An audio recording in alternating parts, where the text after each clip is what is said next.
Halo semua, pernah nggak sih kepikiran soal investasi saham, tapi kok rasanya serem duluan ya?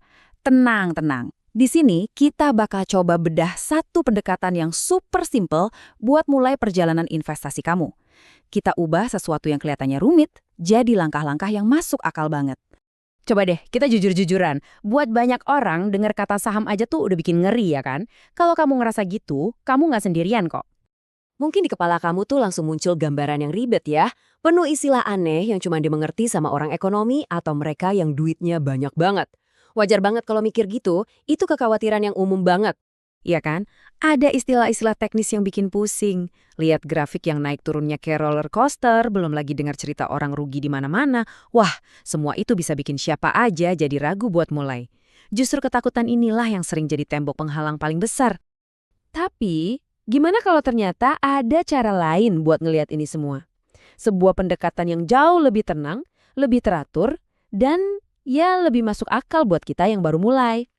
Yuk, kita coba geser cara pandang kita sedikit. Nah, panduan yang kita bahas kali ini terinspirasi dari buku ini. Buku ini tuh kayak dibikin khusus buat ngejawab semua kebingungan para pemula. Isinya bener-bener kayak peta jalan yang jelas dan gak ngawang-ngawang. Dan ini nih, bagian yang paling penting menurut saya. Buku ini dari awal udah jujur banget. Ini bukan soal cara cepat kaya, sama sekali bukan. Tapi ini soal membangun fondasi keuangan yang kokoh buat masa depan. Kuncinya, sabar dan disiplin. Oke, sekarang kita masuk ke ide utamanya ya. Ini adalah gagasan inti yang bikin pendekatan ini beda banget dan powerful, terutama buat pemula. Konsepnya tuh simple banget, namanya nabung saham. Coba dibayangin, ini tuh sama persis kayak kita nabung uang di bank tiap bulan. Dilakuin rutin, dengan jumlah yang sesuai kantong, dan tujuannya buat jangka panjang. Jadi kita nggak perlu pusing-pusing nebak kapan waktu terbaik buat beli. Nggak usah. Bedanya tuh jelas banget, kayak langit dan bumi. Di satu sisi, ada nabung saham, di mana kita fokus buat pertumbuhan jangka panjang dengan cara nyicil kepemilikan di perusahaan bagus. Di sisi lain, ada spekulasi, yang lebih mirip kayak taruhan untung rugi dalam waktu singkat. Ini dua dunia yang benar-benar beda. Nah, skill penting lain yang perlu kita punya adalah kemampuan buat misahin mana fakta, mana opini. Fakta itu data jelas, kayak laporan keuangan perusahaan. Sementara opini seringnya cuma gosip atau rumor di pasar. Dengan fokus ke fakta, keputusan kita jadi jauh lebih rasional, nggak kebawa perasaan. Eits, tunggu dulu. Sebelum kamu beli saham selembar pun, pendekatan yang benar itu dimulai dari rumah kita sendiri. Maksudnya, ya dari kondisi keuangan pribadi kita. Langkahnya ada 3, dan ini gampang banget buat diikutin. Pertama, kita harus tahu pasti berapa pemasukan kita. Kedua, kita lacak uang kita itu perginya kemana aja. Dan ketiga, yang paling penting, siapkan dana darurat dulu. Ini jaring pengaman kita. Ingat ya, investasi yang sehat itu berawal dari keuangan pribadi yang sehat juga. Nah, ini dia kuncinya. Konsep uang dingin. Gampangnya gini, ini tuh uang yang gak kepake.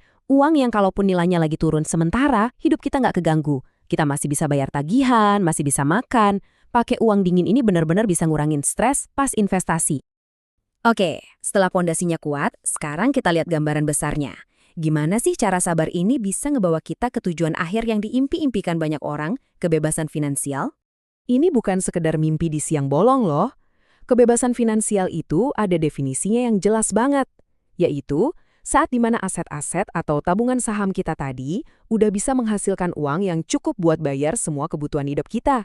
Jadi kita nggak lagi tergantung sama gaji bulanan. Terus gimana tabungan saham kita bisa tumbuh? Ada 2 mesin utama. Pertama, dari capital gain, yaitu saat nilai sahamnya sendiri naik. Kedua, yang sering dilupakan adalah dividen. Ini adalah saat perusahaan bagi-bagi keuntungan langsung ke kita sebagai pemilik saham. Nah, ini yang namanya pendapatan pasif. Jadi, pada akhirnya semuanya itu balik lagi ke sini. Kesabaran buat jalanin strategi, disiplin buat nabung rutin, kemampuan buat nolak godaan untung cepat, dan kemauan buat nggak pernah berhenti belajar. Ini bukan cuma prinsip investasi, tapi ini juga bekal hidup yang berharga banget. Jadi saya mau tinggalin satu pertanyaan buat kalian pikirin. Gimana kalau uang tabungan kamu itu bisa melakukan lebih dari sekedar diam di bank? Pendekatan nabung saham ini ngasih kita kemungkinan buat ngubah tabungan kita jadi aset yang bisa tumbuh bareng kita.